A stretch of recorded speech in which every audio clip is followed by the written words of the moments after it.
Mag-asawang isinako at itinapon sa irigasyon mula sa Nueva Ecija. Ano ang nangyari sa pamilya de los Trinos? Isang mapayapang umaga sana ang nagsimula sa buhay ng mag-asawang sila Romeo de los Trinos, 65 years old, at ang kanyang asawang si Meli de los Trinos, 55 years old, mga residente ng General Mumerto, Natividad, Nueva Ecija. Kilalang tahimik at mabait ang mag-asawa sa kanilang komunidad. Ayon sa mga kapitbahay, matagal nang nagsasama ang dalawa at halos buong buhay nila ay ginugol sa pagtatrabaho upang maituwid ang kanilang pamilya. Matagal nang mag-asawa sina Romeo at Meli. Ayon sa mga kaanak, halos mahigit 3 dekada na silang nagsasama. Biniyayaan sila ng ilang anak na kanilang pinalaki ng may disiplina at pagmamahal. Isa sa kanilang anak ay kasalukuyang nagtatrabaho sa ibang bansa upang matulungan ang pamilya. Si Romeo ay kilala sa kanilang lugar bilang isang masipag na lalaki. Madalas siyang gumagamit ng kolong-kolong o improvised tricycle bilang transportasyon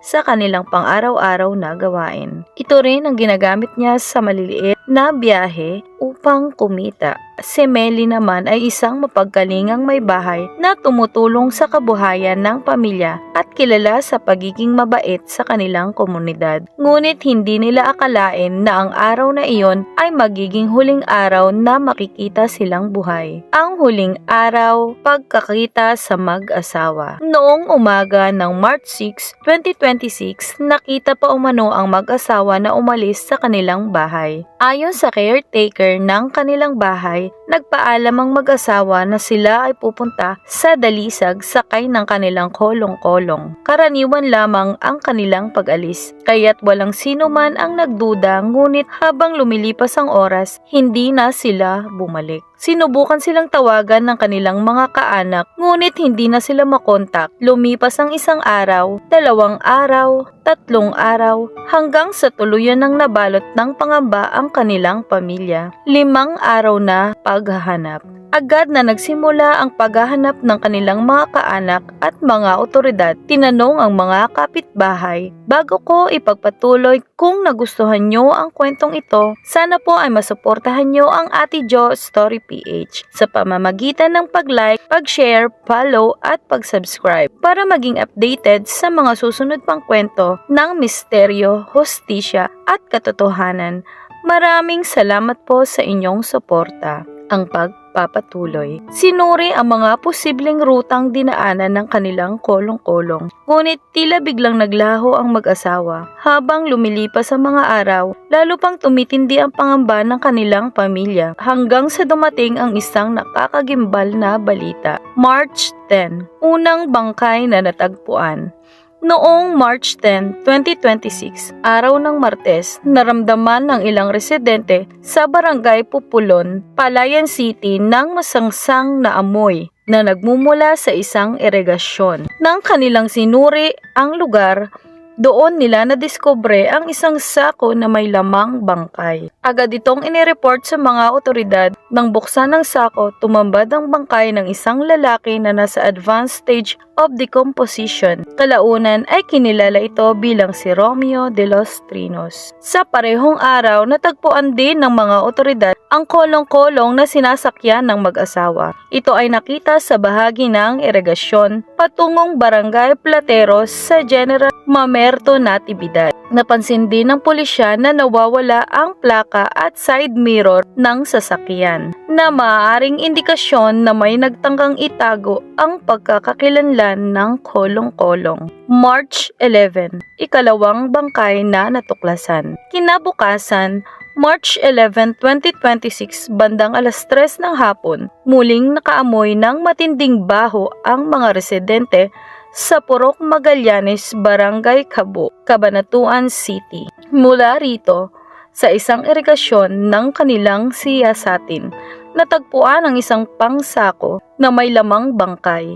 Ito na pala ang katawan ni Meli de los Trinos. Tulad ng kanyang asawa, ang bangkay ay itinago rin sa loob ng sako at itinapon sa irigasyon. ang nakakapangilabot pa. Magkaibang lugar na tagpuan ng dalawang bangkay, isang indikasyon na posibleng sinubukang iligaw ng mga salarin ang imbestigasyon. Ano ang posibleng nangyari? Sa ngayon, patuloy na nagsasagawa ng masusing imbestigasyon ang pulisya. Isa sa kanilang tinutukan ay ang ruta ng kolong-kolong na sinakyan ng mag-asawa noong araw na sila ay umalis ng bahay. Pinag-aaralan din kung may mga taong nakakita o nakasalubong sa kanilang daan. Isa sa mga posibleng motibo na sinusurin ng mga otoridad ay ang carnapping o pagnanakaw ng sasakyan, personal na alitan o planadong krimen. Isang bagong detalye ang lumutang sa karumaldumal na kaso ng mag-asawa sa Nueva Ecija.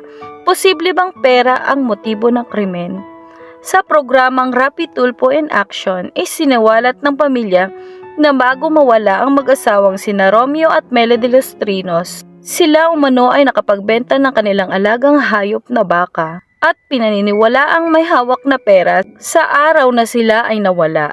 Hindi rin isinantabi ng pulisya ang posibilidad na may kakilala ang mag-asawa na sangkot sa krimen. Hustisya ang hiling ng mga anak na kasalukuyang nasa ibang bansa ay labis na nagdadalamhati sa sinapit ng kanyang mga magulang. Sa isang post sa social media, nananawagan siya ng hustisya para sa kanyang mga magulang.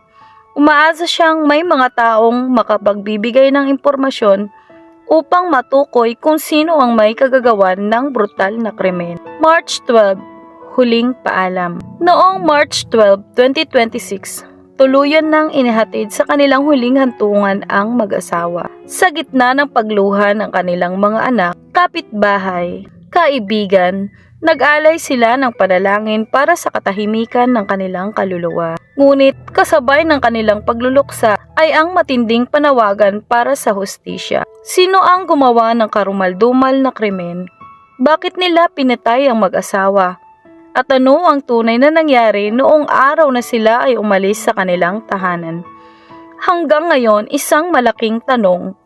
Habang patuloy ang investigasyon ng pulisya, nananatiling palaisipan ang brutal na pagpatay sa mag-asawang De Los Trinos. Isang trahedyang nagdulot ng takot at lungkot sa buong komunidad ng Nueva Ecija. At hanggang ngayon, iisa ang sigaw ng kanilang pamilya. Hustisya. Sa gitna ng matinding pagdadalamhati ng pamilya, iisa lamang ang hiling, ang makamit ang hustisya para kina Romeo at Meli de los Trinos. Walang sinuman ang karapat-dapat na wakasan ang buhay sa ganitong karumaldumal na paraan. Ang pagkawala ng mag-asawang ito ay hindi lamang nag-iwan ng matinding sakit sa kanilang pamilya, kundi nagdulot din ng takot at pangamba sa kanilang buong komunidad. Kaya naman nananawagan ang kanilang mga mahal sa buhay na sino mang may alam o nakasaksi sa anumang impormasyon na may kaugnayan sa krimeng ito, huwag kayong matakot na magsalita. Ang inyong maliit na kaalaman ay maaaring maging susi upang mabigyang linaw ang nangyari at mapanagot ang mga taong may sala. Ang hustisya ay hindi lamang para sa mga biktima, kundi para rin sa kapayapaan ng kanilang pamilya at sa kaligtasan ng komunidad. Hanggang sa ngayon, umaasa ang pamilya de los Trinos na darating ang araw na malalaman ng buong katotohanan at mananagot ang mga taong nasa likod ng krimeng ito. Dahil sa huli, ang hustisya para sa kanila ay hustisya rin para sa bawat inosenteng buhay na nawala ng pagkakataong mabuhay. Hanggang sa mga oras na ito, nananatiling palaisipan kung sino ang nasa likod ng karumaldumal na krimeng ito. Ngunit umaasa ang kanilang pamilya na balang araw ay lalabas din ang katotohanan. Kaya naman isang panawagan ang ipinaaabot sa publiko.